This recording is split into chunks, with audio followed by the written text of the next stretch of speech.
بسم اللہ الرحمن الرحیم۔ حضرت معاویہ رضی اللہ تعالیٰ عنہ فرماتے ہیں کہ میں نے رسول خدا صلی اللہ علیہ وسلم سے سنا ہے کہ میری امت میں ہمیشہ ایک ایسی جماعت رہے گی جو خدا کے حکم پر قائم ہوگی، موت آنے تک وہ اسی حال پر رہیں گے۔ ان کی مخالفت اور عدم معاونت انہیں کچھ نقصان نہ پہنچائے گی، یعنی انہیں اس کی پرواہ ہرگز نہ ہوگی کہ زمانہ والوں کا رویہ کیا ہے اور زمانے والے ہمارے مخالف ہیں یا موافق۔ دوسری حدیث میں آپ نے ارشاد فرمایا کہ میری امت میں قیامت تک ایک جماعت رہے گی جس کی خدا کی جانب سے مدد ہوتی رہے گی، جو ان کا ساتھی نہ بنے گا انہیں کچھ نقصان نہ پہنچا سکے گا۔ مشکات۔ بہقی کی ایک روایت میں ہے کہ آپ صلی اللہ علیہ وسلم نے ارشاد فرمایا، اس امت کے آخری دور میں ایسے لوگ ہوں گے جنہیں وہی اجر ملے گا جو ان سے پہلوں کو ملا تھا۔ وہ نیکیوں کا حکم کریں گے، برائیوں سے روکیں گے اور فتنہ والوں سے لڑیں گے۔ بہقی۔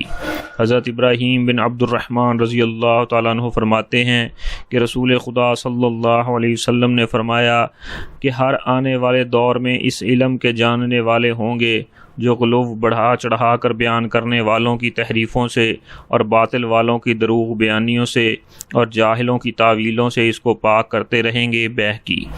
حضرت ابو ہریرہ رضی اللہ تعالیٰ عنہ فرماتے ہیں کہ رسول خدا صلی اللہ علیہ وسلم نے فرمایا کہ خدا تعالیٰ اس امت کے لیے ہر 100 سال کے بعد ایک ایسا شخص بھیجتا رہے گا جو اس کے دین کو نیا کرے گا۔ ابو داؤد۔